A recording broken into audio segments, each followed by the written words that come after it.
Amém? E graças a Deus. Amém, irmãos? Amém. Hoje a gente chegou no capítulo 3 de Lamentações. Sim? Todos vocês sabem, o livro de Lamentações, a gente já tem falado já há 2 semanas, esse é o nosso terceiro encontro. O livro de Lamentações, ele é um conjunto de poemas fúnebres, de tristeza, e descreve a destruição de Jerusalém no ano 586 a.C. por parte dos caldeus.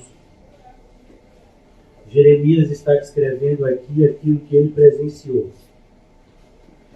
Mas o que nós vamos aprender hoje é o que nós deveríamos já também ter aprendido, e muito bem aprendido, nos nossos estudos no Novo Testamento, é que a esperança do cristão, ela não está baseada nos acontecimentos terrenos. E eu gostaria, antes de iniciar a exposição aqui do capítulo 3, de trabalhar com vocês uma palavrinha muito importante para nós cristãos, e que eu tenho quase que certeza que a gente não tem se relacionado bem com ela. É a palavra esperança. Em 1 Coríntios capítulo 13, o apóstolo Paulo diz que os 3 maiores dons que um cristão pode ter, quais são? A fé, a esperança e o amor. No capítulo 5 de Romanos, o apóstolo Paulo diz que a nossa esperança no Senhor jamais nos decepciona. E a palavra esperança e a palavra fé, ela normalmente se completam, principalmente de acordo com a Bíblia. A fé, como a própria Bíblia define no capítulo 11 de Hebreus, é uma firme convicção de fatos que ainda não aconteceram. Mas a esperança, ela fala de você aguardar com paciência. O próprio dicionário explica a palavra esperança nesse sentido. Você saber o que você está esperando. Por isso o título da nossa mensagem de hoje é: o que você espera da vida? Essa é uma pergunta que, como cristãos, nós precisamos responder. Nós precisamos estar aptos para responder para nós mesmos. O que a gente está esperando da vida? Por quê? Porque a gente só vai se decepcionar se a gente estiver esperando uma coisa errada, que não vai acontecer. Mas se a nossa esperança, se aquilo que esperamos está baseado nas promessas de Deus, é impossível que a gente se decepcione.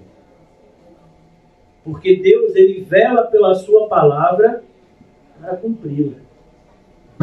Por isso que antes, da gente pegar alguns versículos aqui do capítulo 3 e separar do livro de Lamentações, como se...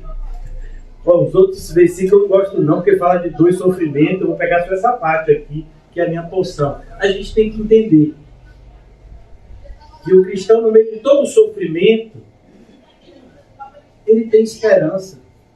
Porque a esperança do cristão não está aqui.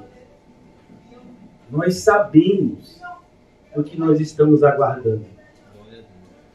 Todo domingo a gente ceia, amém? E quando a gente ceia, a gente sempre declara a nossa esperança mesmo sem perceber. 1 Coríntios, que é normalmente o livro que a gente fala um pouco da ceia do Senhor, o apóstolo Paulo diz o seguinte: eu entrego a vocês o que eu recebi. O Senhor Jesus foi traído, mas mesmo assim Ele deu a vida por nós. Ele nos deu o pão e o cálice como símbolo dessa aliança. E Ele disse que nós deveríamos nos lembrar disso até a sua volta. Então o que a gente está esperando? A volta do Senhor. Por isso que no livro de Hebreus diz... Eu gosto muito dessa palavra. A primeira vez que eu li na Bíblia, eu achei que minha Bíblia estava com um problema. Que é a palavra poucochinho. Quem já leu na Bíblia essa palavra? Ainda um poucochinho de tempo. E aquele que tem de vir, virá. e não tardará. Essa é a esperança do cristão. É por isso que o cristão, ele tem uma esperança viva, real, e uma esperança que, mesmo aqui, quando Jeremias descreve um terror para nós aqui, no século 21, inimaginável, que essas pessoas presenciaram lá no ano 586, a cidade toda pegou fogo, o templo foi queimado, pessoas mortas de maneiras assim, bastante cruel. E Jeremias descrevendo mães comendo os seus filhos, canibalismo. Nossa, assim, assustador. Mas mesmo nesse cenário tão apocalíptico, como diríamos, o cristão tem esperança. É isso que o livro de Lamentações traz. A gente chora porque a gente entende que nesse cenário de grande destruição, a gente tem participação. Aqui ele vai declarar isso. A gente sofre pelos nossos próprios pecados. Mas mesmo nesse cenário, a promessa do Senhor nunca falha, que todo aquele que confessa e deixa, alcança misericórdia.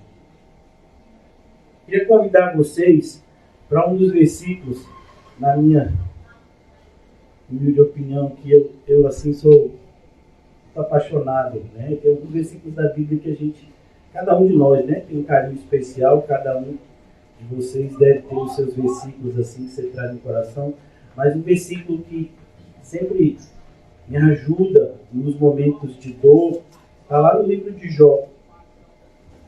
Eu vou abrir aqui com os irmãos. Creio que é muito conhecido dos irmãos.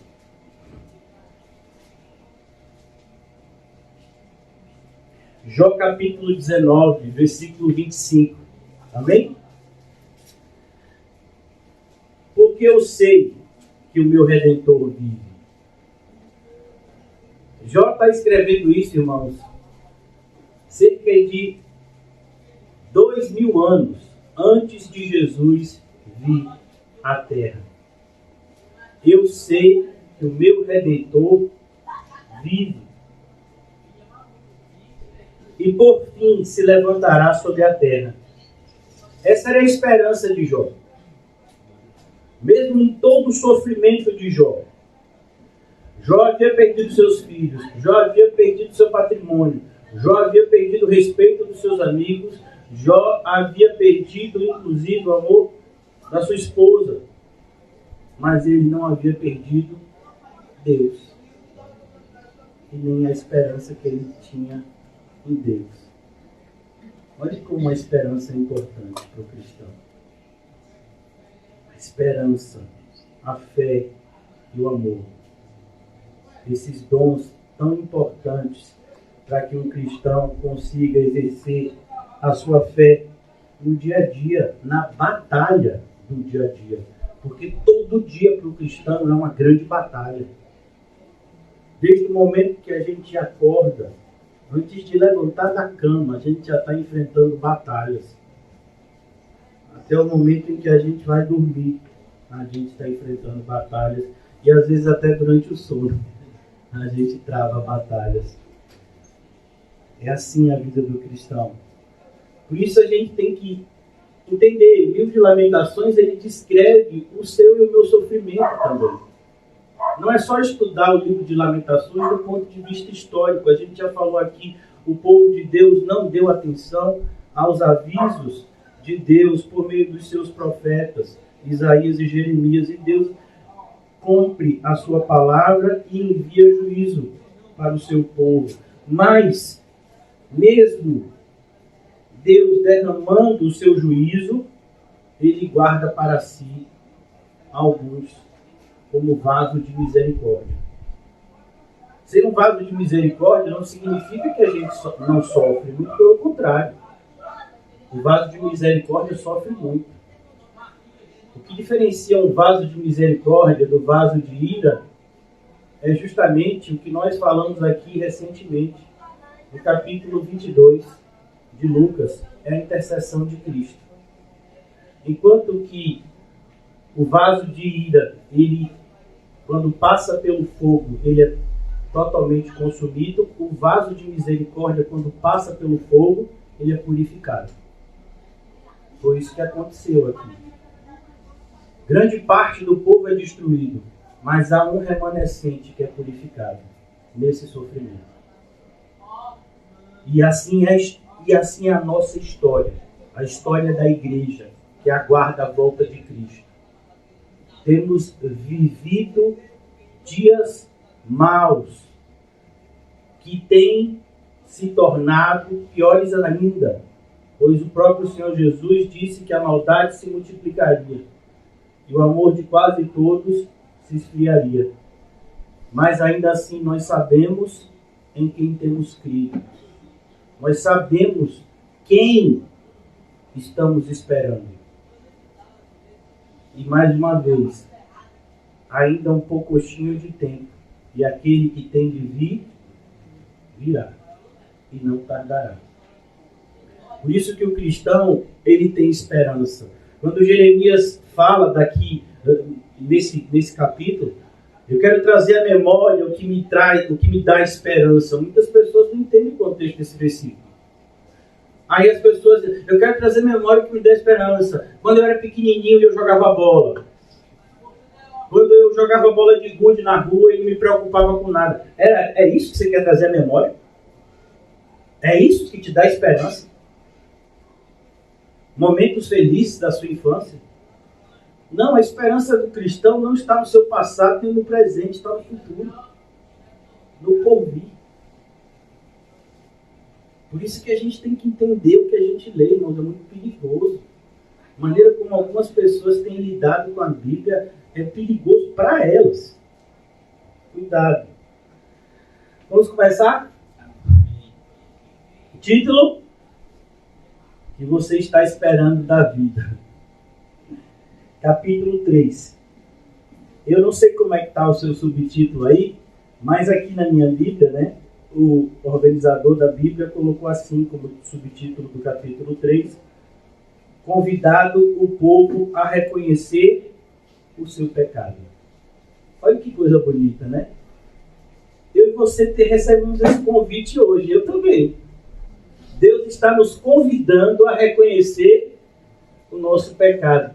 E se você disser que não tem pecado, você está mentindo. Então, cuidado.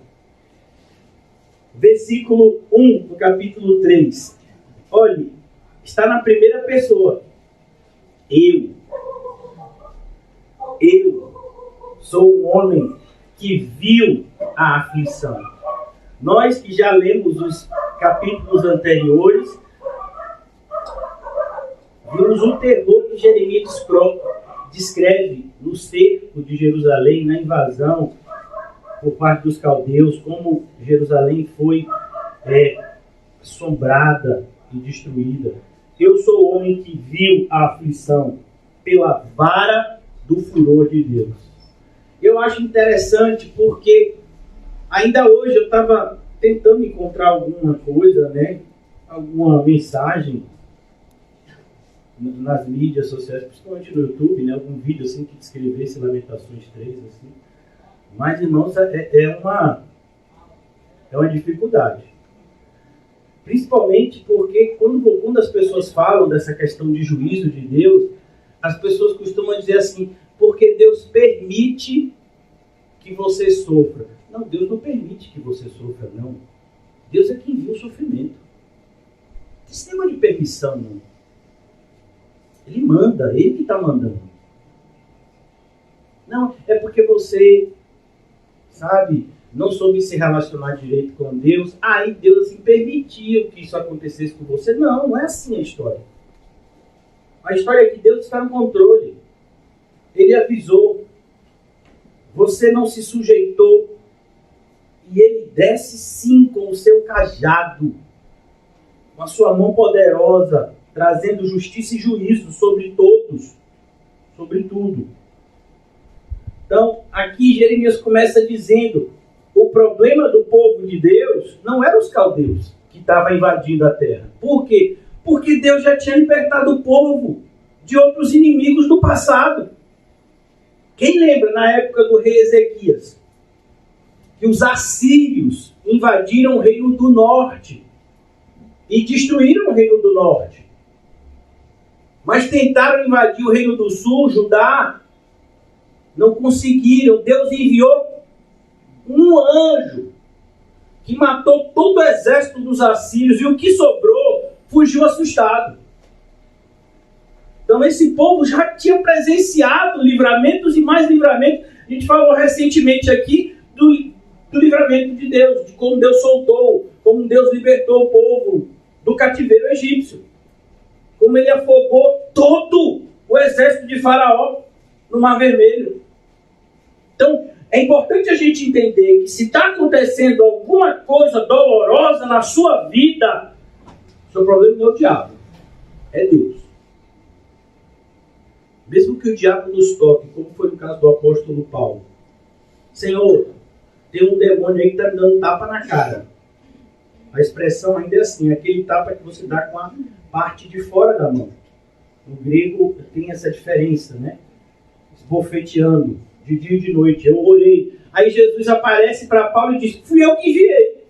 Mas como assim? O Senhor enviou esse demônio para me bater? Foi. Para que você não se ensoberbecesse com as revelações que eu tenho dado a você. Você já imaginou isso?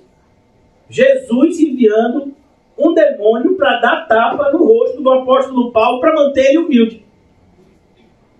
Na nossa cabeça não cabe, né, essa afirmação. Tem gente que se ouve um negócio desse, né, acha até que eu estou inventando. Então você lê lá, né? 2 de Coríntios, capítulo 12, se eu não me engano. Lê lá. Então, aqui, uma das coisas que você que está passando por um sofrimento, eu com certeza estou por alguns, é entender que é Deus que está no controle. É Ele que está no seu alto e sublime trono. Eu sou o homem que viu a aflição pela vara do furor de Deus. Ele me levou e me fez andar em trevas e não na luz. Já imaginou isso? A ideia, e aqui a gente tem que tomar um cuidado. Nesse capítulo 3, Jeremias vai trazer algumas expressões que a gente corre risco de levar essas expressões para a direção errada. Por exemplo, no caso aqui, quando ele diz que levou a andar em trevas, não significa que Deus está enviando ele a pecar. Está dizendo que Deus fez com que tudo escurecesse ao lado dele. É mais ou menos assim. Eu tenho me sentido perdido. É como se a gente estivesse num lugar e de repente as luzes se apagassem. A gente viu, onde é que eu estou? Essa é a ideia. Não é a ideia de Deus fazer do mal, porque Deus não faz mal. O que Deus faz é trazer juízo. E quando o juízo de Deus chega, a gente sofre. Mas aquilo não é mal do ponto de vista essencial. Não é mal, muito pelo contrário. É bom porque o que Deus faz é bom, perfeito e agradável. Por isso, cuidado quando você lê, para você não ter uma interpretação equivocada, como eu falei anteriormente. Então, quando ele diz, ele me fez andar em trevas, eu me sinto perdido. Aqui, quem teve uma experiência dessa, a gente falou aqui alguns encontros atrás, foi Davi. Davi, quando pecou, ele se sentiu o quê? Perdido. Outra pessoa que teve uma experiência dessa, Sansão. O Espírito do Senhor saiu dele. Como é que você acha que ele se sentiu? Você acha que Sansão sentiu mais falta dos olhos que foram vazados ou do Espírito do Senhor que se ausentou dele e ele nem percebeu? Então, aqui, você que é cristão, imagine, você está em um país onde não tem uma igreja bíblica. Imagine você estar em um país onde não se tem Bíblias. As Bíblias que se tem são pouquíssimas e elas são contrabandeadas porque é crime portar a Bíblia. Você já imaginou estar num país assim? sendo influenciado todos os dias por uma falsa religião? Como você acha que seria a nossa vida se a gente morasse num país assim? E eu quero dizer, existem países assim hoje. Então, cuidado, o juízo de Deus pode nos alcançar dessa forma. Se você não está valorizando uma igreja bíblica que o Senhor deu para você congregar, uma família para você cuidar e ser cuidado, cuidado, Deus pode tirar isso de você.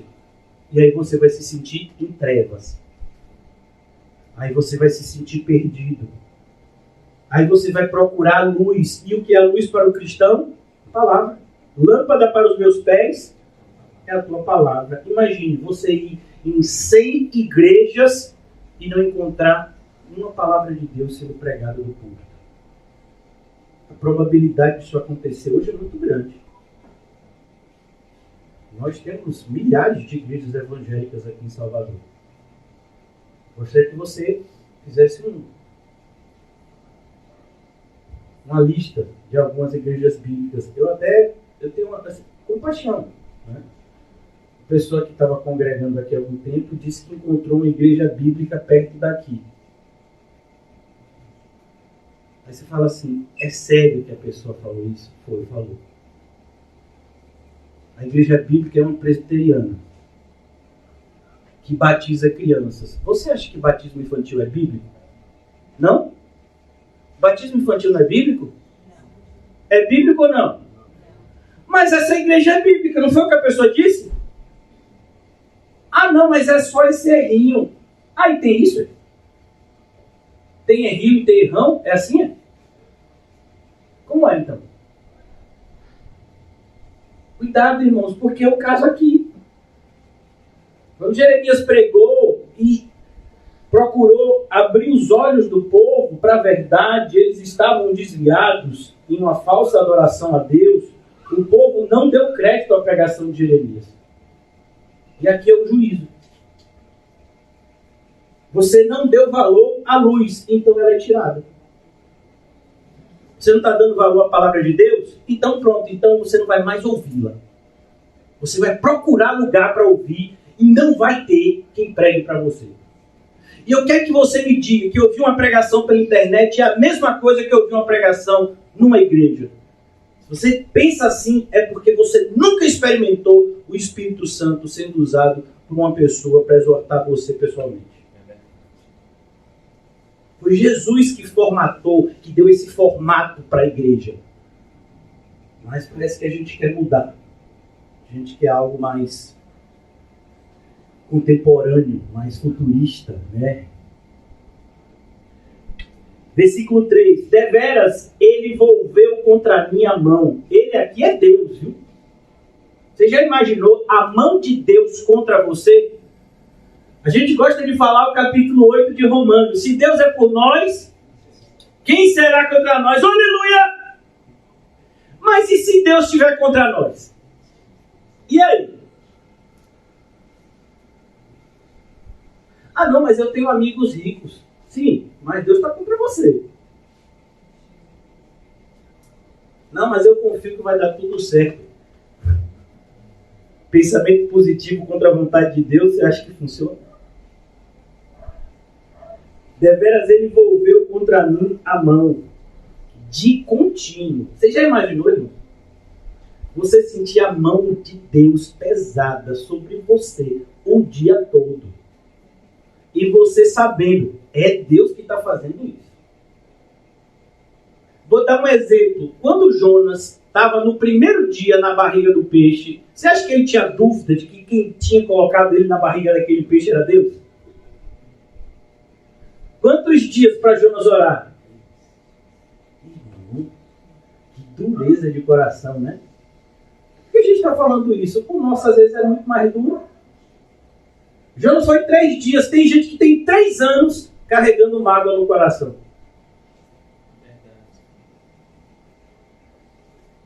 Deveras ele volveu contra a minha mão, de contínuo, todo dia. Fez envelhecer a minha carne. Se tem uma coisa que a gente sabe, é que o sofrimento envelhece. Às vezes você vai visitar uma senhora tem uma vida sofrida no interior, acorda cedo, pega água não sei aonde, faz. Você pensa que a pessoa tem, sei lá, 50 anos, a pessoa, né, tem 35, 40. Já tem 20 filhos, com 40 anos. O sofrimento envelhece, irmão. Deveras, ele volveu contra mim a mão de contínuo. Ele fez envelhecer a minha carne e a minha pele. A pele envelhece. Despedaçou os meus ossos. Esse era o sentimento de Jeremias. Ele sentia como se os seus ossos estivessem sendo despedaçados. O intenso sofrimento do profeta ao ver o juízo de Deus sobre o seu povo. Ele ficou contra mim e me cercou de veneno e de dor. Já imaginou isso? Aí você diz, mas Deus nunca fez isso. Mas quem foi que enviou serpentes abrasadoras para o meio do arraial do povo de Deus? Deus. Quando o povo murmurou no deserto. Ele enviou serpentes abrasadoras, que o veneno delas não só dava muita dor, como matava. Cuidado, irmãos. O apóstolo Paulo faz um alerta. Capítulo 6 de Gálatas. Com Deus não se brinca. A gente tem vivido uma geração que brinca com Deus o tempo todo. E brincar com Deus nada tem a ver com irreverência, ainda que irreverência também seja errada na presença de Deus. Mas brincar com Deus, no sentido que o apóstolo Paulo coloca em Gálatas capítulo 6, é não levar os avisos de Deus a sério. Quando Deus diz o que o homem plantar, ele vai colher, leve isso a sério. A gente já falou aqui, tudo que está sendo descrito aqui em Lamentações, o Senhor já havia falado o que iria fazer se o povo se desviasse lá em Deuteronômio. Imagine. Você sabe quanto tempo de Deuteronômio até o livro de Lamentações? Quase 1000 anos. Deuteronômio foi escrito, segundo alguns historiadores, 1460 a.C. Lamentações foi escrito no período da invasão por parte dos caldeus, 586 a.C., quase 1000 anos. Deus já tinha avisado para o povo, se vocês se desviarem, se vocês não cumprirem os meus estatutos, eu vou fazer isso e isso e isso com vocês. Edificou contra mim e me cercou de veneno e de dor. Fez-me habitar em lugares tenebrosos, como os que estão mortos para sempre. Já imaginou, irmãos? A ideia aqui é mais ou menos você morando num cemitério. Essa é a ideia do cerco. Não tem mais espaço, então as pessoas começam a enterrar os outros do seu lado. Como numa guerra, às vezes. Você está lá, passa a noite lá escondido. Hoje as guerras são travadas de outra forma. Mas no passado, quando as guerras eram travadas com armas diferentes, às vezes você estava lá no fronte de batalha, a pessoa estava morta do seu lado há dias, mas você não podia se mover. Porque se você se movesse, algum atirador ia alvejá-lo. E você ficava lá, do lado de um cadáver, em putrefação, esperando alguma oportunidade para você se retirar dali. Essa é a ideia aqui. Fez-me habitar nesses lugares como os que estão mortos para sempre. Cercou-me de um muro. Quando Deus nos cerca de um muro, dá para a gente pular? Não.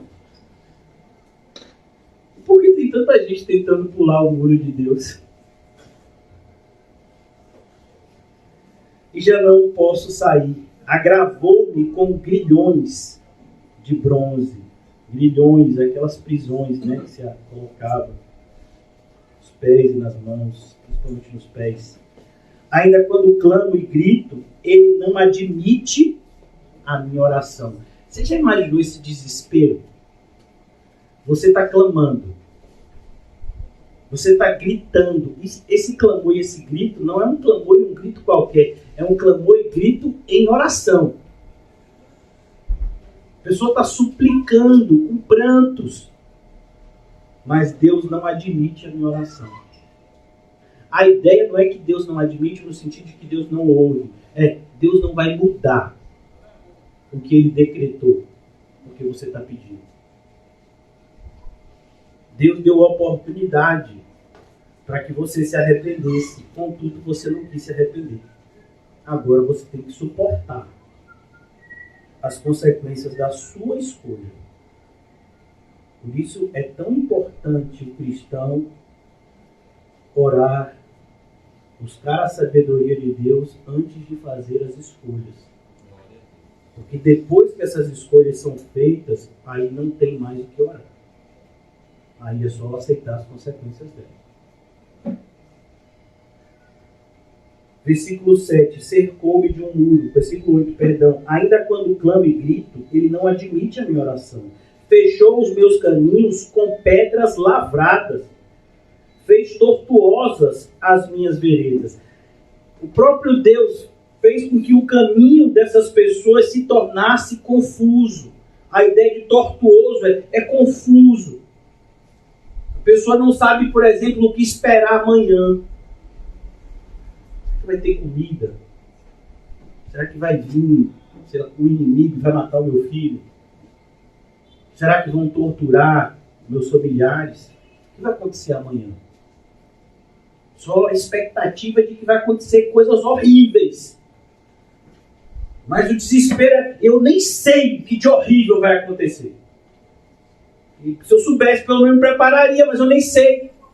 Essa é a ideia de tortuoso. Não, pastor, mas eu quero aquele versículo 22. Irmão, para você chegar lá, você tem que passar por aqui. Porque senão, se você chegar lá sem passar por aqui, aquele versículo não é para você. É como aqueles que leem o Salmo 23. O Senhor é meu pastor. Espera aí. Você só pode se apropriar dessa promessa do Salmo 23:1 se você entender o que foi ensinado em João 10. As minhas ovelhas ouvem a minha voz e me seguem. Então assim, você é uma ovelha? Então o Salmo 23, essa promessa é para você, receba a glória a Deus. Mas se você não tem se posicionado, nem vivido como uma ovelha de Cristo, essa promessa não tem nada para você. Você pode até pintar ela no seu quadro. Não é nada para você. Não, isso é uma falsa expectativa. O povo teve isso. O povo nessa época achou, eu já disse para vocês, que eles estariam seguros dentro do templo. Porque o templo era a casa de Deus, era a habitação de Deus. E Deus fez com que o seu templo fosse queimado. E todos que estavam lá dentro morreram queimados. Lembram-se dos 2 filhos do sumo sacerdote Eli? Quando eles estavam lá na guerra, a guerra se intensificou. Ele disse, não, a gente está perdendo, mas a gente vai levar a Arca da Aliança, e aí o poder de Deus vai nos dar a vitória. Deu? Eles foram mortos, derrotados, e os filisteus ainda ficaram com a arca. Religiosidade, irmãos, não vai te levar a lugar nenhum. Que a gente precisa de espiritualidade. Que a gente precisa de uma fé real. Como o Tiago descreve na sua carta. Versículo 10.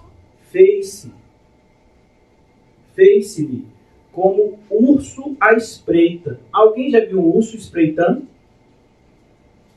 Você sabe o que é um urso, irmão?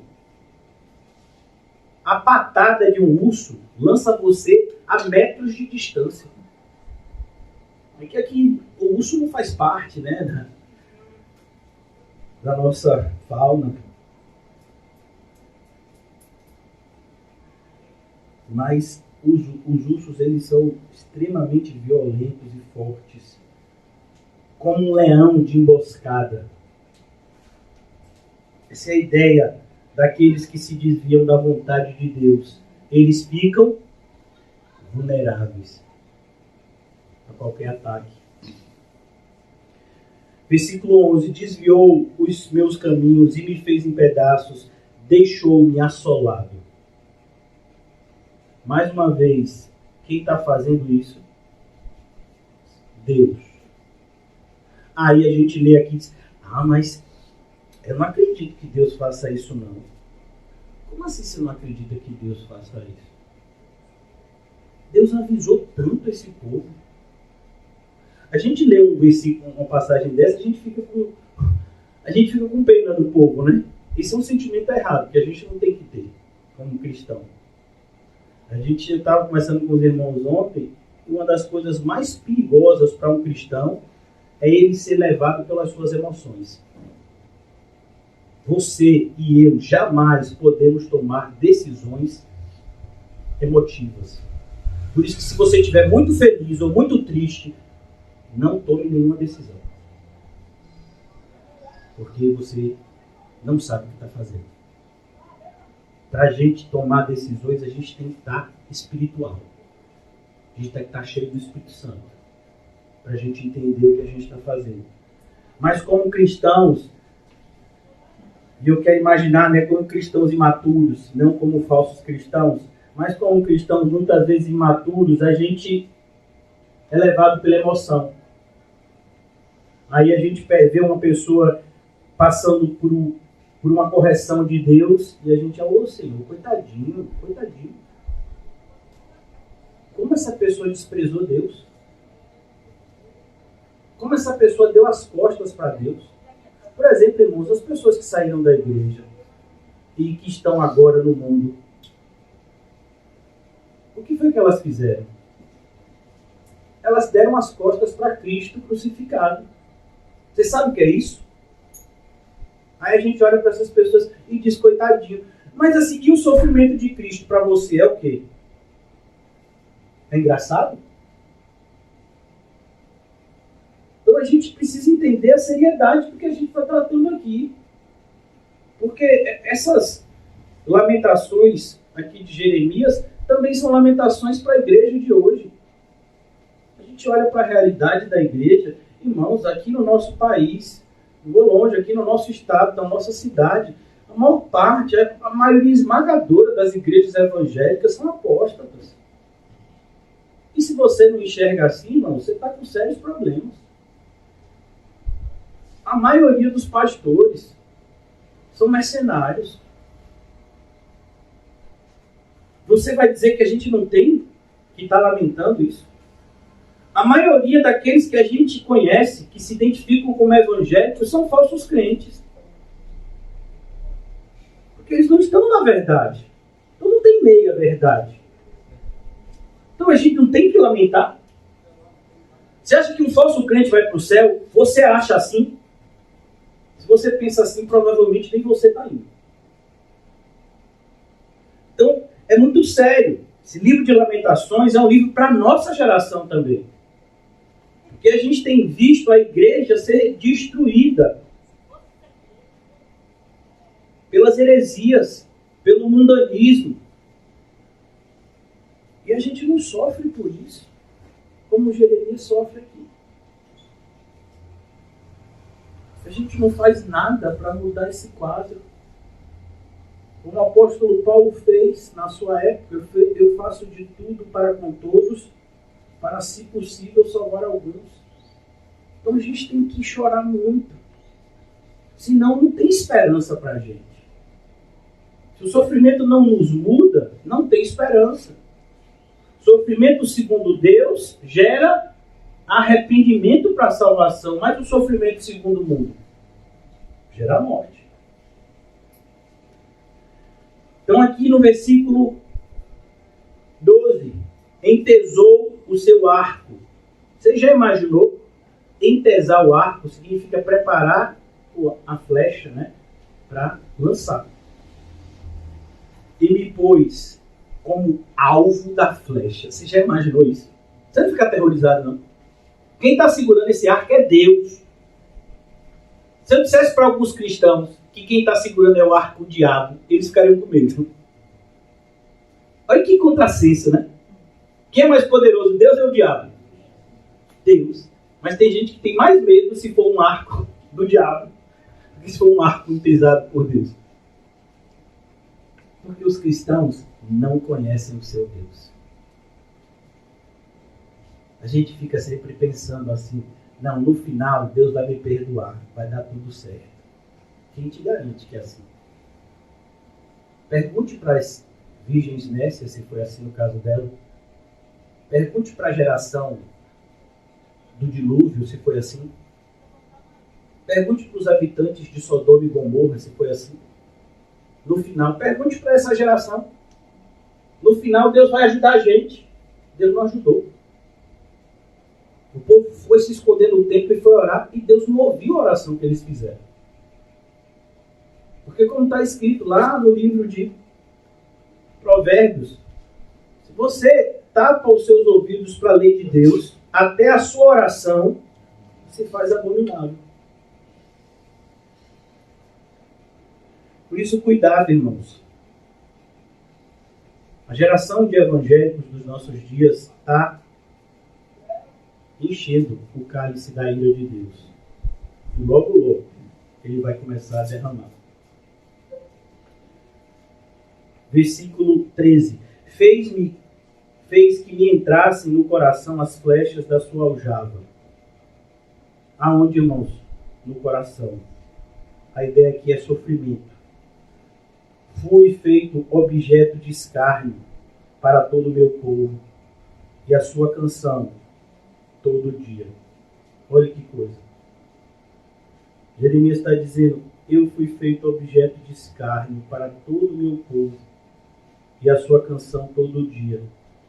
Fartou-me de amarguras, saciou-me de absinto. Fez-me quebrar com pedrinhas de areia os meus dentes. Já imaginou isso? Você já quebrou um dente? Imagine uma pessoa com uma pedra quebrando o seu dente. Não tem anestesia, não.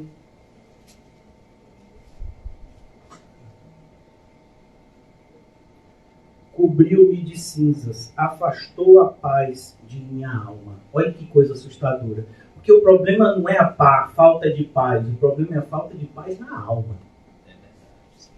Por isso que Jesus, quando vira para os seus discípulos, ele diz, eu vos dou a minha paz. Essa paz, que faz com que a gente possa passar por circunstâncias terríveis, mas ainda assim sentir uma paz que excede o entendimento. Mas aqui não. Aqui o Senhor afasta a paz da alma. E uma pessoa pode estar em um lugar super seguro do ponto de vista, né, do homem, mas se sentindo em pânico. Já ouviu essa enfermidade, síndrome do pânico? Conheço pessoas que têm ela. Você vira para a pessoa e diz, está tudo bem. Não tem problema não, mas a pessoa está se tremendo. A mão está tesa. Porque ela acha que vai acontecer alguma coisa de ruim. Na época que o Senhor escreveu, na época que Jeremias escreveu isso, não existia nem psiquiatra. Mas já descrevia essa enfermidade que tem assombrado tanto a nossa geração. Afastou a paz da minha alma. Esqueci-me do bem. Ó, já pensou, irmão? Quando a maldade ela se avoluma, ela cresce de tal forma que a gente não tem mais referencial do que é bem. A gente tem visto isso nos nossos dias. A gente não tem mais referencial do que é certo e do que é errado. Então, parece que o errado se tornou algo normal. É normal fazer determinadas coisas para as pessoas. Então, o versículo 18. Então disse eu, já pereceu a minha glória, como também a minha esperança no Senhor. Percebeu que antes dele falar de esperança no sentido positivo, ele está dizendo que a esperança dele acabou? Para a gente entender que tudo o que acontece na sua vida e na minha, de positivo, é graça. Eu gosto da frase de um autor puritano que ele diz, tudo que você vê de bom em mim é Cristo. E de ruim sou eu mesmo. É graça. O apóstolo Paulo escreve e diz: eu evangelizei mais do que todos os outros apóstolos justos, mas não fui eu. É a graça. Ontem, quando eu voltei, eu dei carona para os irmãos. E quando eu voltei assistindo um videozinho de Paulo, um filme que eu gosto muito de ver, várias vezes por semana. Um trechozinho daquele filme, Paulo, Apóstolo de Cristo. Ele falando da graça. É a graça. Não é a gente, é a graça. E aí, o prefeito lá da prisão, ele não consegue entender o viver de Paulo. Ele diz, mas como assim? Você fez tantas coisas e você não se gaba por elas? Isso foi a graça. É Cristo. Lembra-se quando Paulo olhou para um paralítico e disse, levanta e anda. As pessoas queriam adorar Paulo e Barnabé como deuses. E Paulo não aceitou. Não foi Cristo que fez isso. Aí as pessoas apedrejaram Paulo. Cristo. É só Cristo. Sem Cristo a gente não tem esperança. Nenhum motivo para ter esperança. Então disse eu, já pereceu a minha glória, como também a minha esperança no Senhor. Lembra-te da minha aflição e do meu pranto, do absinto e do veneno. Minha alma continuamente os recorda e se abate dentro de mim. Olha, irmãos, a gente está aqui diante de um dos maiores freios para que o cristão não peque. É a consciência do sofrimento que o pecado ocasiona na alma do cristão. Não estou falando nem a consequência, no sentido de que o pecado é descoberto e aí de repente traz algum tipo de dano para a sua vida física. Eu não estou falando disso. Estou falando da consequência do pecado no sentido espiritual. Ele afasta o cristão de Deus.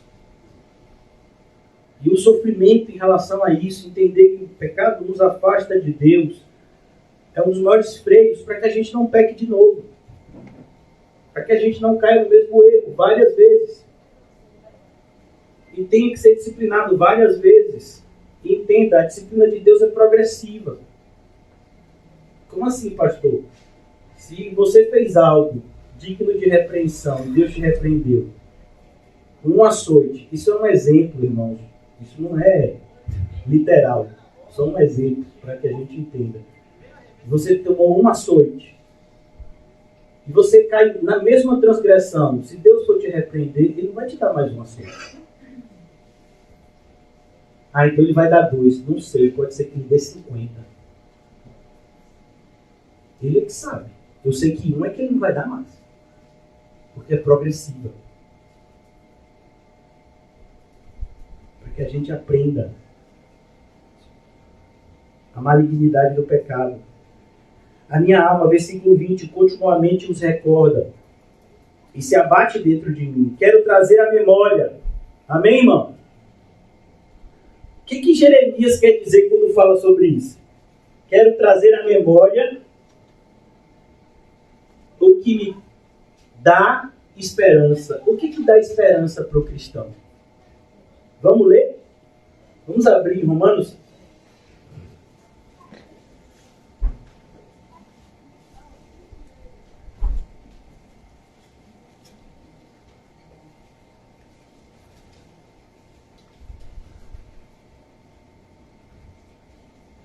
Romanos 5,5. Ora, a esperança não confunde. Em algumas traduções diz, a esperança não nos decepciona. Porque o amor de Deus é derramado em nosso coração pelo Espírito Santo que nos foi outorgado. Olha a esperança do cristão, onde está. A esperança do cristão está em Cristo.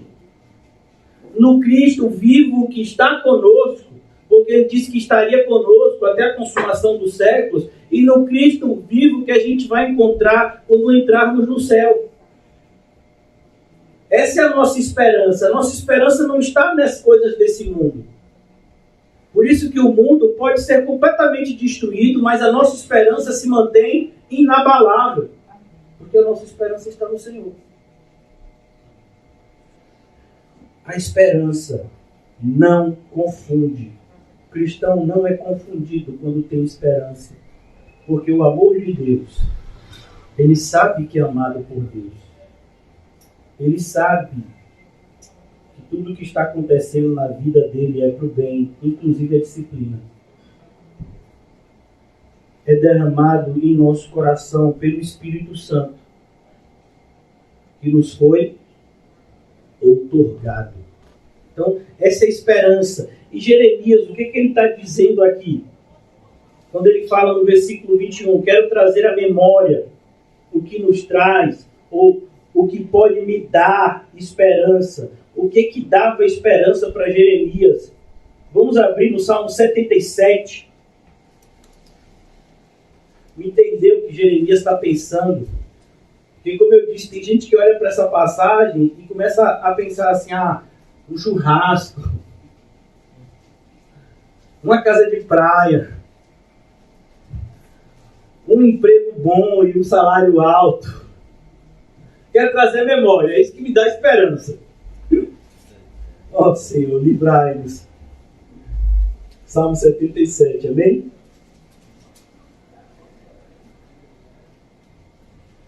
Salmo 77, versículo de número 9. Olha o que diz aqui. As grandes obras e as misericórdias de Deus. Esqueceu-se Deus de ser benigno? Versículo 9.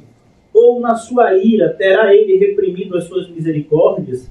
Isso aqui é ponto de exclamação. O salmista está fazendo questionamentos. Então disse eu, é a minha aflição, mudou-se a destra do Altíssimo. Recordo os feitos do Senhor, pois me lembro, versículo 11, das tuas maravilhas da antiguidade. Considero também nas tuas obras todas e cogito os teus prodígios. O teu caminho, ó Deus, é de santidade. Que Deus é tão grande como o nosso Deus. Isso é que dá esperança. Pensar em Deus. Pensar no ser de Deus, nos atributos de Deus, nas promessas de Deus. É isso que dá esperança para o crente. O crente não tem esperança no mundo, irmão. A gente não tem esperança nas coisas terrenas. A gente tem esperança nas coisas eternas. As promessas eternas que o Senhor nos garante por meio da sua palavra. É isso que Jeremias está lembrando. Ele está lembrando, Deus já disciplinou o povo assim no passado.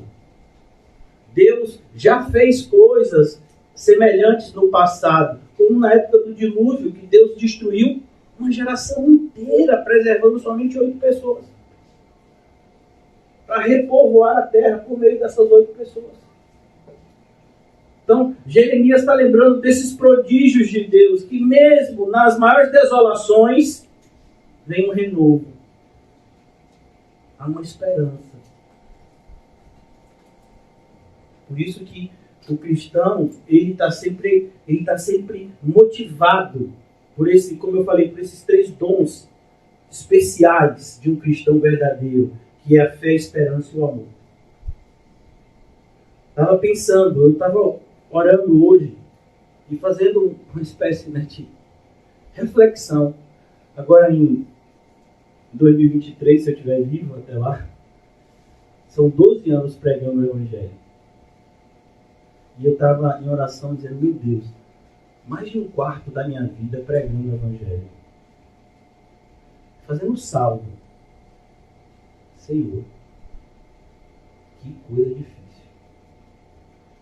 Se a gente for olhar do ponto de vista humano, a gente desiste e vai procurar outra coisa. Porque você já imaginou você pregar 12 anos do Evangelho e muitas das pessoas que você prega hoje difamam você.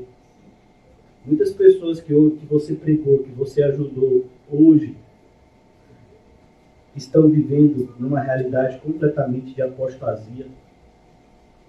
Então você precisa trazer a memória o tempo todo que te dá esperança. O que é que te dá esperança? Que Deus é o mesmo ontem, hoje e será para sempre. É por isso que eu vou continuar evangelizando. Porque não é porque no passado muitas pessoas entraram e saíram da igreja. problema nunca deve ser esse. O problema deve ser se eu me distanciar de Cristo. Aí é problema. Então, ao longo desses 12 anos, eu tenho que me sentir, Nizam, tenho que me sentir agradecido, porque eu tenho 12 anos caminhando com o meu Salvador. Então, eu tenho que me sentir agradecido. Eu me sinto assim. E Jeremias, ele está refletindo sobre essa ideia. No meio de todo o sofrimento, no meio de tudo que ele passou, inclusive no meio do seu povo. Porque antes da invasão, Jeremias foi muitas vezes afligido pelo povo que não aceitava a mensagem, que maltratava ele, prendia ele, até pensava em matá-lo. Mas Jeremias se manteve firme no propósito de Deus para a sua vida. E era em Deus que ele tinha esperança. É isso que ele está dizendo aqui. Eu quero trazer à memória o que pode dar esperança. E eu vou lhe mostrar uma das coisas que eu tenho certeza que estava passando pela cabeça de Jeremias. Abra, por favor, o capítulo 1 de Jeremias. Do livro de Jeremias. Lembrar quando... É que é o chamado do profeta. Ele ainda era jovem, irmãos. Ele ainda não tinha assim, a idade, né, de começar a profetizar. Quando ele foi chamado. Versículo 4 do capítulo 1 de Jeremias. A mim me veio, pois, a palavra do Senhor, dizendo: antes que eu te formasse no ventre materno, eu te conheci. Essa é a esperança de Jeremias. Jeremias tinha esperança nessa promessa que Deus fez para ele. Porque a palavra conhecer para Deus não é conhecer no sentido da gente. Quando a gente conhece alguma coisa, significa que a gente tem assim, uma compreensão intelectual daquilo. Conhecer do ponto de vista de Deus significa se relacionar. Então Deus está dizendo para Jeremias: Jeremias, eu me relacionei com você antes de você nascer. Eu já tinha uma relação com você.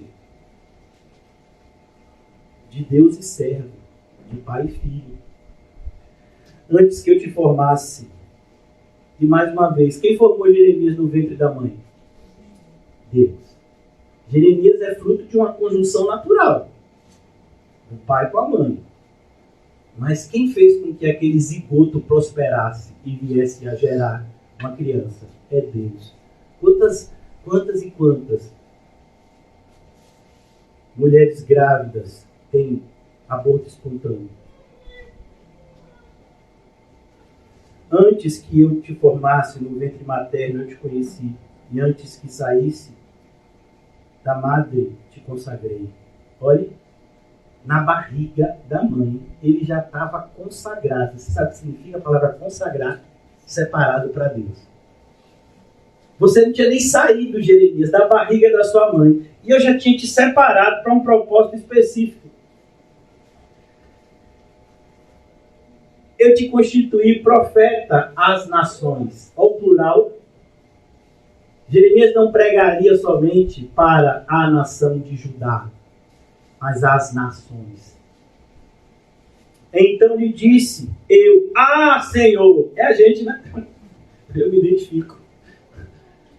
Senhor Deus, eis que eu não sei falar, porque não passo de uma criança. Não está dizendo que Jeremias era uma criança ou um adolescente, é que ele ainda não tinha chegado à idade específica de se tornar um sacerdote. Né? Na época, se eu não me engano, era 30 anos. 30 ou 40 anos, eu acho que 30 anos. Mas o Senhor me disse, não digas, não passo de uma criança, porque a todos a quem eu te enviar, irás. E tudo quanto eu te mandar falar, falarás.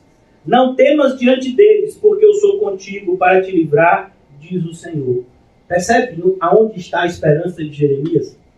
A esperança de Jeremias não é subjetiva. Não é uma esperança abstrata. Não é um pensamento positivo de Jeremias que as coisas no final vão dar certo. Não, Jeremias está confiante na promessa que Deus fez a ele. Depois estendeu o Senhor a mão, tocou a boca, e o Senhor me disse, eis que ponho na tua boca as minhas palavras.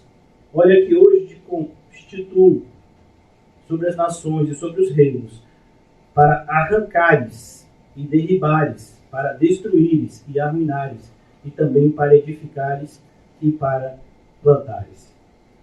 Isso estava na cabeça de Jeremias. Essa promessa que ele recebeu de Deus. Quando ele via todo aquele cenário, ele se lembrava, mas eu sei em quem eu tenho crido, e ele é poderoso para guardar o meu depósito até aquele grande dia. Foi isso que o apóstolo Paulo falou quando estava na prisão, poucos dias antes do seu martírio. Percebe como um cristão precisa conhecer o Deus que ele professa? Precisa se relacionar pessoalmente. Como a gente tem repetido tantas vezes aqui, o quanto é importante a vida de oração no quarto em secreto. O quanto é importante o estudar a palavra de Deus com diligência, com seriedade, com dedicação. Agora no versículo 22, irmãos, eu já vou concluir, como eu disse a vocês aqui, o capítulo 3 é o mais extenso. São 66 versículos. Então eu não vou concluí-los hoje. Quero trazer à memória o que me dá esperança, o que pode me dar esperança. Versículo 22. As misericórdias do Senhor são a causa de não sermos... Aí quando uma pessoa manda esse versículo para você, 99% das pessoas que já lhe mandaram esse versículo algum dia, eles não fazem a mínima noção do que estão dizendo para você nem para ele. As misericórdias do Senhor são a causa de não sermos consumidos. Você sabe o que ele está dizendo aqui? Sabe o que significa a palavra consumido? Destruído por completo. O que Jeremias está dizendo aqui é: os caldeus vieram com a fúria para destruir todo mundo, para não sobrar um pé de gente. Mas sobrou. Sobrou o pessoal que foi levado escravo. Sobrou outro que fugiu para o Egito. Sobrou outro que fugiu para as partes mais, para as circunvizinhanças ali do território. Então, esse remanescente que sobrou é que não foi consumido. Mas as pessoas normalmente dizem assim: a misericórdia do Senhor, só que não sendo consumidos, é assim: eu estou passando por um monte de problema, eu não estou fazendo nada do que a palavra de Deus manda, mas no final eu vou me dar bem. Porque as misericórdias do Senhor são a causa de não sermos consumidos. Aleluia. Não leu nada do que está escrito antes. Não quer nem saber no que está escrito depois. E aí não entende o que Jeremias está falando aqui. E inventa um contexto para o versículo que não existe. Em primeiro lugar, irmãos, as misericórdias, elas são de quem? Do Senhor. E você já ouviu que o Senhor tem misericórdia de quem quer? Ele não é obrigado a ter misericórdia. Ele tem misericórdia de quem quer. As misericórdias do Senhor são a causa de não sermos consumidos. Qual é o contexto para a gente aqui hoje? A gente está vivo, amém? Se tem algum morto, o irmão Paulo está aqui. O irmão José está aqui, ele vai orar. Se não ressuscitar, o irmão Paulo enterra. Então, a causa de não sermos consumidos, qual é o contexto para a gente hoje? A gente está vivo, hoje a gente tem uma oportunidade de se arrepender. Não sei se essa oportunidade vai ser dada amanhã. Eu não sei. Eu sei que hoje a gente tem uma oportunidade de se arrepender. Isso é a misericórdia do Senhor. A misericórdia do Senhor não é um salvo-conduto para a gente viver em pecado esperando que não vai ter consequência.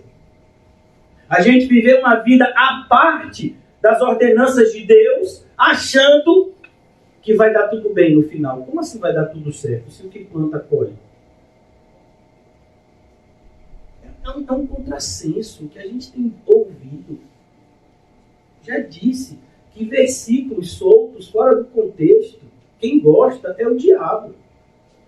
Ele tentou fazer isso com Jesus. Mas Jesus não caiu nessa cilada. Muitos crentes têm caído.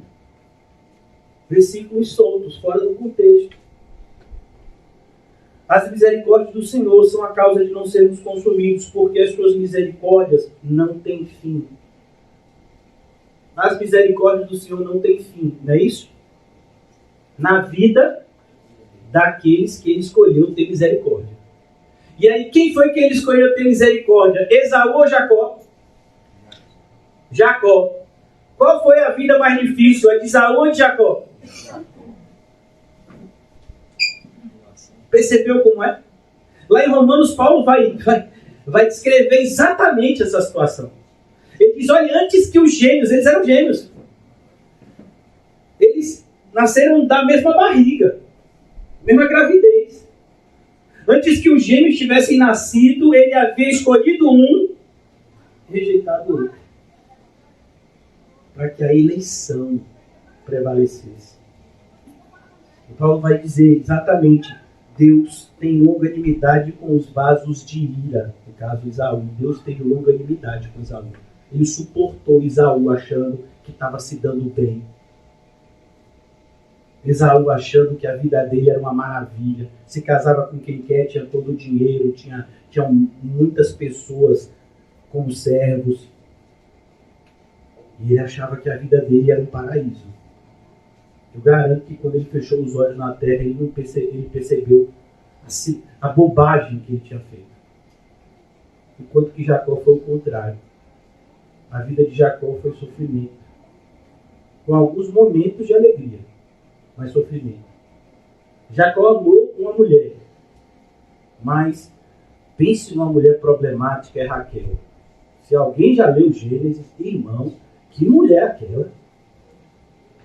Rapaz, Raquel não é brincadeira não. Quando a mulher que ele amava tem a sua segunda gravidez, o que é que acontece com ela? No momento da gravidez, no momento que nasce Benjamim, o que é que acontece? Você já imaginou você ver a morte da mulher que você ama? A mulher que você trabalhou 14 anos para casar. Ela morreu dando à luz ao seu segundo filho com ela. Já imaginou o coração dele? Aí ele tem um filho que ele ama muito, que dá muita alegria para ele, que era José. E aí o que é que os irmãos fazem? Vendem José. Mas foi isso que eles disseram para Jacó? Chegaram para Jacó e disseram, e sustentaram a mentira por anos. Olha, o filho que você ama foi dilacerado por feras. Não tinha nem corpo para enterrar. Só trouxeram o manto rasgado com sangue. As feras levaram até o corpo. O filho que você ama está na barriga dos animais que comeram ele. Você imagina para um pai? A mulher que ama, o filho que ama. A vida de Jacó era isso. E fora que ele ficou manco, viu? No Vale de Jaboque. Aí ele está idoso.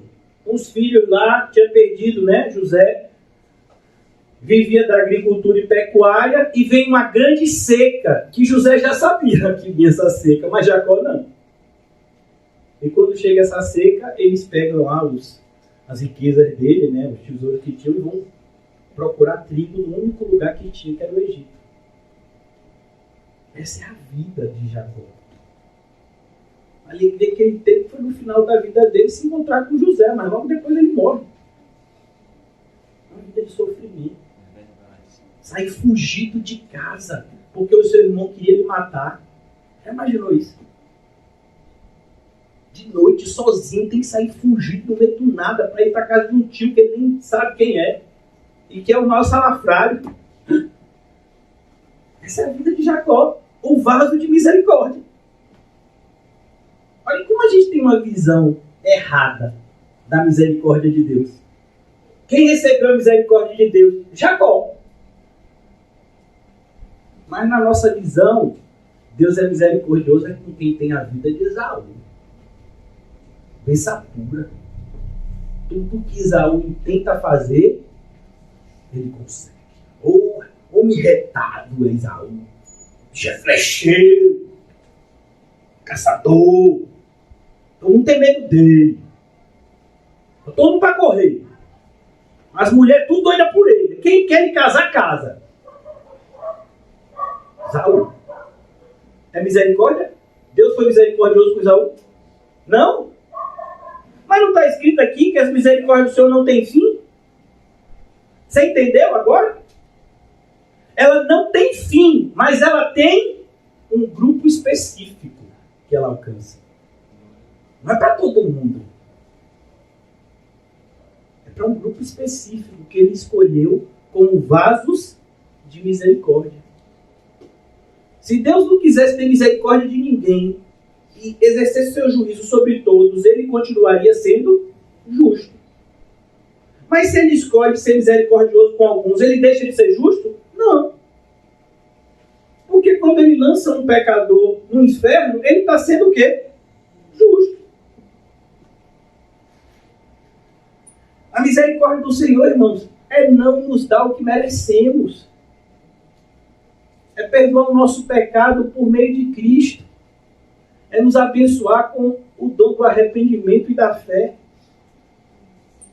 A misericórdia do Senhor nada tem a ver com nos livrar de sofrimentos. Muito pelo contrário, as misericórdias do Senhor vão nos levar a muitos sofrimentos, porque serão por meio desses sofrimentos que seremos aperfeiçoados.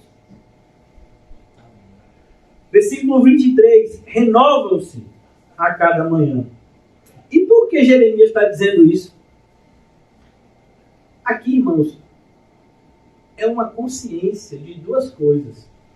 Deus é muito melhor do que eu imagino e eu sou muito pior do que eu imagino. Por que as misericórdias do Senhor têm que se renovar toda manhã? Porque a gente é mal. Mesmo se você é um cristão regenerado aqui nessa noite, você sabe o quanto tem de pecado na sua vida que você precisa lutar. Por isso que você precisa tanto dessa misericórdia. Por isso que essa questão, essas pessoas que creem no livre-arbítrio é desespero. Imagina. Está salvo, está condenado. Está salvo, está condenado. Está salvo, está condenado. Gente, como é isso? Não, meu filho, ou está salvo ou não está salvo. Agora, se você está salvo e está fazendo coisa errada, tem que ter marca de açoite. Senão não está salvo. Porque Deus açoita os filhos que desobedecem. Versículo 23. Renovam-se a cada manhã. Grande é a tua fidelidade. Deus é fiel, ainda que sejamos infiéis. Essa é a nossa esperança, irmão. Errou, ele vai corrigir. E não pense que a correção de Cristo, a correção do Senhor é indolor, porque ela dói e dói muito. Cuidado, irmãos. No capítulo 12 de Hebreus, o autor chega a dizer: não desfaleça diante da correção do Senhor, porque ela pode ser tão dura que você quase desmaia. É o que ele está falando lá. Ele açoita e disciplina todos quanto ama e recebe como filho. E a gente achando que viver debaixo da paternidade de Deus é como ter um Deus Papai Noel, que só vai fazer pra gente ho. Não, irmãos, Deus não é assim não. Não da Bíblia. É muito duro. Versículo 24. Olha quem pode, de fato, esperar na misericórdia do Senhor. Jeremias descreve. Eu já vou concluir, mas eu quero fechar o raciocínio aqui com os irmãos. A minha porção é o Senhor. Percebeu? Por que ele pode esperar na misericórdia do Senhor? Porque a porção dele é o Senhor. O tesouro dele estava onde? No Senhor. Se Deus é o seu tudo, então você pode esperar tudo de Deus. Mas se o seu coração não está nele, se ele não é o seu tesouro, por que você está esperando a misericórdia dele? Olha como é contraditório, né? Pessoas que buscam seus próprios interesses continuamente, mas nutrem, não esperança, mas uma falsa expectativa de que no final serão salvos. Não é o que Jeremias está falando aqui. Pastor, eu pensei que quando o senhor fosse falar dessa passagem ia ser melhor. Mas eu não posso inventar, irmãos, eu tenho que ensinar para vocês que está escrito. Mas, pastor, por que tem que ser assim tão duro? Porque a nossa cerviz é dura. A gente é tardio em aprender. A minha porção é o Senhor. Diz a minha alma, portanto, esperarei. Olha que coisa. Quem é que pode ter esperança no Senhor? É quem espera nele. Você espera nele? Ou você está esperando nas circunstâncias? Não, eu acho que 2023 vai ser um ano melhor. Não, eu acho que quando eu atingi aquela meta que eu mesmo fiz para mim, eu não sei se vocês eram assim, mas quando eu tinha 28 anos, mais ou menos, eu fiz uma projeção para minha vida que antes dos 40 eu ia ter uma determinada quantidade de dinheiro que eu não ia precisar trabalhar mais nunca. Estou com 43.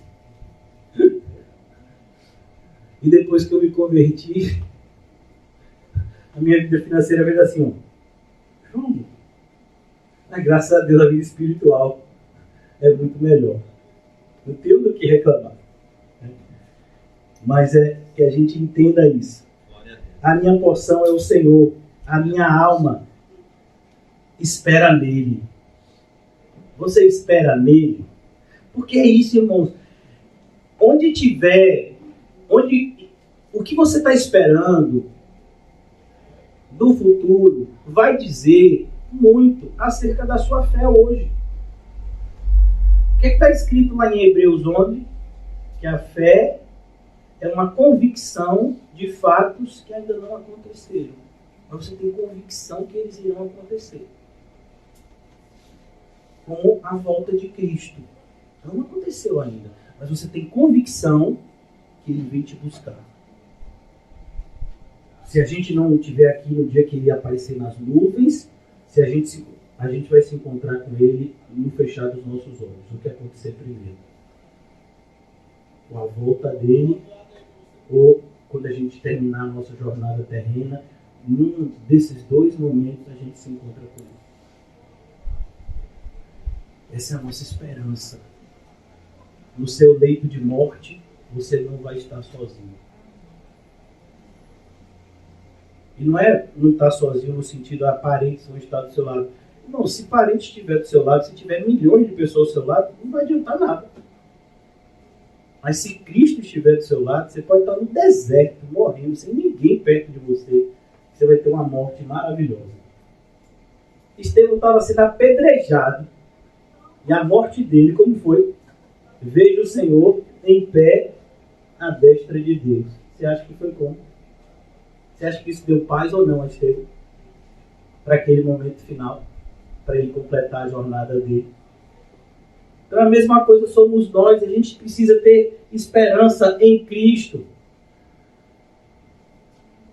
É no livro de Isaías, se eu não me engano, que o profeta diz: nunca jamais se viu um Deus como o nosso Deus, que trabalha em favor daqueles que nele esperam. Já imaginou isso? Já imaginou a profundidade do que Isaías está dizendo? Deus trabalhando. Um Deus que criou todo o universo falando: faça essa luz, então houve luz. Agora eu quero terra seca, terra seca. Agora surjam árvores, árvores. Animais. Ele fez tudo isso. Mas aí, quando fala do agir de Deus em favor do seu povo eleito, diz: ele trabalha em favor daqueles que nele esperam.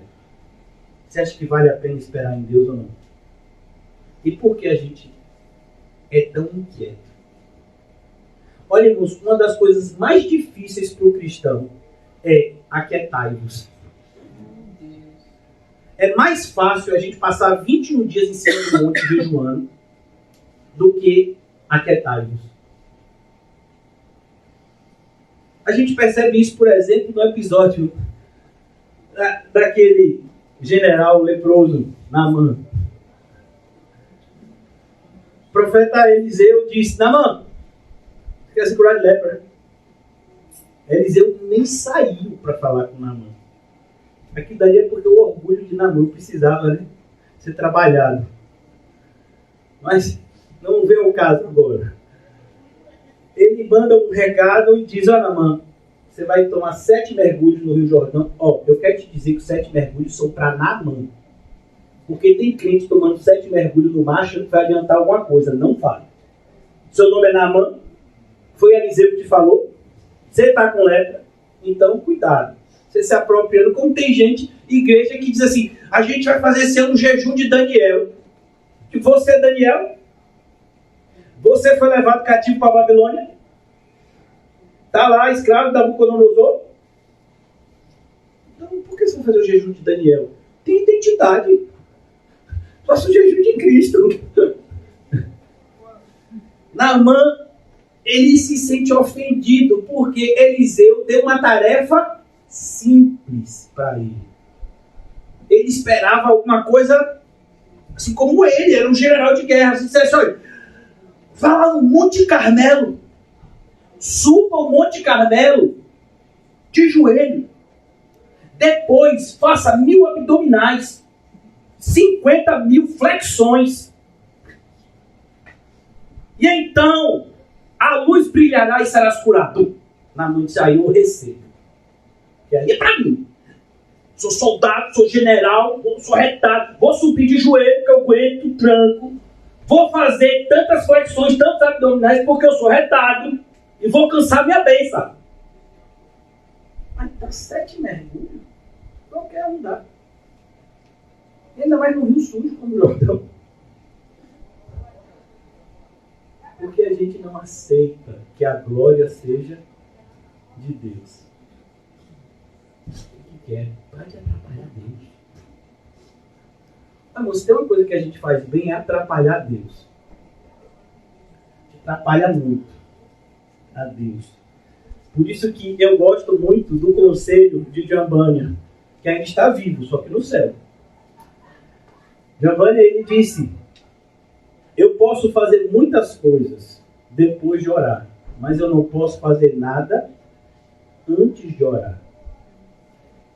Você percebe que um cristão não tem vida de oração quando ele faz escolhas ruins o tempo todo. Por quê? Porque não é possível que ele está fazendo essas escolhas ruins debaixo da sabedoria de Deus. Então é preciso que a gente entenda, não é na nossa força. É no poder de Deus. É graça. Eu não estou dizendo que a gente não vai se esforçar. Vai ter esforço, sim. Mas até o esforço é graça. Porque se não fosse a graça, o esforço não adiantaria nada. O Salmo 127 assim, é um tapa na cara daquele que acha que vai trabalhar, ganhar dinheiro e ficar rico. Inútil é acordar cedo, dormir tarde, comer um pão de dores. Quantas pessoas hoje estão infelizes no seu trabalho? Porque escolheram uma profissão, não porque tiveram uma afinidade com isso, mas porque paga as contas. E aí as pessoas vão trabalhar infelizes. E eu estou falando de felicidade como prioridade, mas estou falando, não glorifica a Deus no trabalho. Então, é importante que você entenda. Não é sobre você. É sobre Jesus. A sua vida não é sobre você. É sobre Jesus. A única coisa que importa na sua vida e na minha é o nosso relacionamento com Jesus. Amém. Se a gente não tiver um relacionamento correto com Jesus, toda a nossa vida é sem sentido. Glória a Deus. Por isso Jeremias pode dizer: eu esperarei dele. Eu vou concluir aqui, se Deus permitir, a gente continua dessa passagem semana que vem. Mas eu queria refletir com os irmãos, só mais alguns instantes, sobre essa questão de esperar no Senhor, irmãos. Olha, alguém aqui já pegou um caminho errado? Eu me lembro, muitos anos atrás, eu estava indo, né, para o interior de meu pai e tem um entroncamento na altura ali de Feira de Santana, que se você seguir direto, você pega uma estrada, e se você dobrar à direita, que é a estrada certa, que é a estrada que eles chamam de Estrada do Feijão, vai parar lá onde é o interior de meu pai. E uma das vezes que tinha muito tempo que eu não andava para aquele lado, eu não prestei atenção, estava tendo obra também, as placas tinham sido retiradas, e aí eu passei direto. E aí eu disse, não é por aqui. Eu andei quase 100 quilômetros, irmão. Aí eu parei num posto e disse, é que é a Estrada do Feijão? Eu disse, não, você passou a 100 quilômetros. Você vai retornar 100 quilômetros. E aí a 100 quilômetros você vai entrar em Feira de novo. Oh, Senhor. E aí lá em Feira você vai ver à direita, assim, na saída, o entroncamento, você tinha que ter pego à direita. Socorro, Deus. 100 quilômetros para ir, 100 para voltar. Já imaginou? Eita Jesus, que eu tenho que percorrer nada. Por isso que eu estou dizendo, quando a gente se desvia, não é simples assim. Deus perdoa. É claro que Ele perdoa. Se o seu arrependimento é genuíno, Ele te perdoa, não tenha dúvida disso. Mas a consequência do retorno.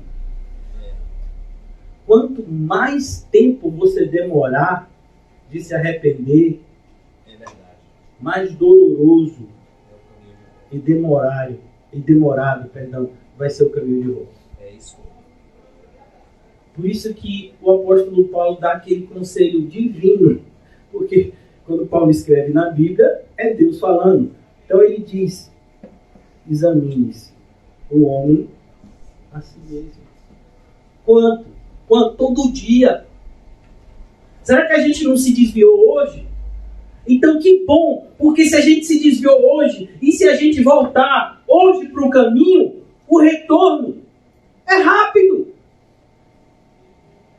Mas a proporção que a gente vai se desviando e não volta, a possibilidade de retorno, até a possibilidade, vai se tornando mais difícil.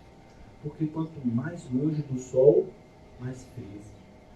Quanto mais longe da luz, mais escuro.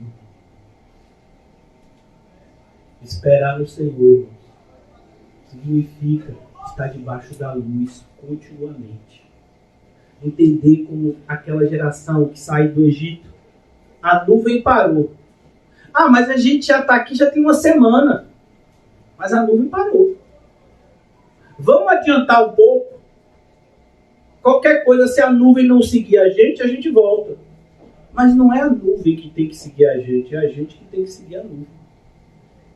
Não é Deus que tem que abençoar a minha vida. Sou eu que tenho que viver debaixo das bênçãos de Deus. É muito diferente. Hoje a gente faz uma lista, meio que um projeto, um plano anual e diz, Deus abençoa. Mas esse é o seu projeto, não é o de Deus. A gente tem que se voltar para Deus e dizer, Senhor, eis-me aqui. Quando o desenho bíblico é muito bonito nessa parte, se as crianças não viram, os adultos também, porque, né? O desenho bíblico de Samuel, do menino Samuel, Eli já havia se afastado do Senhor, não dava atenção a Deus, dava mais atenção aos seus filhos impenitentes do que a Deus. Olha o perigo da emoção. Você acha que o amor de Eli pelos seus filhos salvou eles? Só condenou. Mas Samuel estava ali, ainda menino, garoto. Aí Samuel está dormindo, aí ele ouve, Samuel está na Bíblia. Aí ele pensa que é Eli chamando. Oh, que criança obediente. Eu não sei como é na sua casa, irmão, mas na minha, se eu chamar de noite, quero, pai! Nem levanta. Eu preciso orar mais. Ó, Senhor, ajuda. Mas Samuel levantou. Eli, o senhor me chamou? Não, Samuel, eu chamei não, porque O matriculado era ele. O endemoniado era ele. Não chamei não, vai dormir. Aí Samuel vai de novo. Ué. Aí vai de novo para ele. Que é, Samuel? Deixa dormir, rapaz. Mano, que eu ouvi me chamando. Aí caiu a ficha de Eli. Samuel, quem está chamando você não sou eu, não. É Deus. Da próxima vez que você ouvir essa voz te chamando, você vai responder. Fala, Senhor, que o teu servo ouve. Você imagina que ele deu esse conselho para uma criança mais nova, talvez, do que Estelinha. Estelinha está com 9, né? Samuel foi entregue nas mãos de Eli quando ele desmamou. A idade, mais ou menos, que as pessoas que desmamavam era 5 anos, 6 anos. Novinho. Mas ele já estava apto para ouvir a voz do Senhor. Tanto que no outro dia ele pergunta: o que é que Deus falou? Ele ficou com receio de falar, porque o negócio era... Está parecendo o pastor dizendo para você entregar. Senhor, é isso mesmo. Dessa vez o povo não vai aguentar, não. Você não vai pegar. É isso mesmo, a mensagem é essa. Ele estava assim. Perdão, Samuel. Aí ele entendeu. Ele disse: eu sei que eu fiz coisa errada. Pode dizer tudo aí que o Senhor falou. Olha como é esperar no Senhor. É você ouvir a voz dele. Senhor, eu só vou sair daqui quando o Senhor mandar. Eu gosto da frase de Spurgeon, mandasse, né? Ele diz: olha, há alguns anos atrás o meu Senhor me mandou fazer o que eu estou fazendo. E até hoje eu continuo fazendo o que ele mandou, porque ele não me deu outra ordem. Mas é impressionante como a gente tem a tendência de enjoar. Não é assim? Irmãos, eu presenciei um grupo de pessoas em situação de rua que passou alguns dias comendo filé mignon e picanha e disse que estava enjoado. Foi. Eu presenciei. Se eu tivesse presenciado, eu ia ter dizer: rapaz, será? Isso foi lá no CAC. A gente estava lá, os irmãos conhecem que a gente recebia pessoas em situação de rua. E aí, num desses jogos de futebol que tinha na quadra lá perto, apareceu um e disse: vocês são cristãos? Tem lá uma casa de apoio, né? Eu trabalho numa churrascaria, uma dessas churrascarias caras, assim, da orla. E sempre que termina o churrasco, a gente não pode guardar por outro dia, e aí fica carne para doar. Vocês querem? Querem. Imagina. Filé mignon, picanha, maminha, fraldinha. Pastor, já tem uns 15 dias só carne. Nossa, Senhor. Cadê a soja? Não tem uma sopinha de soja, sopa de soja. Só carne. Eu não aguento mais picanha. A gente enjoa. O povo enjoou do maná. A gente tem uma propensão, irmão. Revela, Senhor. Né? De se afadigar quando faz as coisas de maneira repetida. Mas nada é tão seguro para o cristão do que o hábito da santidade. Glória a Deus. Você tem o hábito de buscar ser santo. Então você vai fazer aquilo. O que você vai fazer? Eu vou orar. Eu vou ler a Bíblia. Eu vou buscar intimidade com Deus e eu vou procurar viver o que Ele tem me ensinado. E amanhã, a mesma coisa. E daqui a 20 anos eu vou estar fazendo a mesma coisa. E quando a gente estiver no céu, é a mesma coisa. A gente vai estar vivendo para a glória de Deus também. Por isso que o cristão não enjoa das coisas santas. Mas a gente tem visto nas nossas igrejas o quê? Toda hora tem que inventar. Tem que inventar uma conferência nova. Tem que inventar um retiro novo. Tem que mudar a pintura. Tem que fazer alguma coisa diferente. Porque o povo enjoa. Enjoa de quê? Você tem que enjoar do pecado. Não das coisas santas. As coisas santas são eternas. Elas jamais se corrompem. Elas jamais ficam fora de época. Que o Senhor nos ajude a esperar nas suas promessas. Vamos orar. Obrigado, Senhor. Obrigado, Senhor, porque as tuas misericórdias alcançam o teu povo. Ajuda-nos, Senhor. uma compreensão correta das tuas ordenanças, Senhor, e nos dai um coração desejoso a obedecê-las, a começar de mim, Senhor. Que a gente possa entender, Senhor, de maneira experimental, que o pecado é maligno e que a santidade é maravilhosa. Ajuda-nos, Senhor, a ser santos, como o Senhor, nosso Deus, é santo. Como disse o irmão do passado, se o pecado tem sido a nossa tristeza, que a vida de santidade seja a nossa alegria. Essa é a nossa oração nessa noite, Senhor. Em nome de Jesus. Amém. E graças a Deus. Amém, Amém, irmãos. Saúdem-se mutuamente. E diga para você mesmo: hoje eu vou examinar minha vida com todo cuidado. Eu vou fazer isso. Conselho de vocês também. Eu não quero voltar mais 100 quilômetros, não.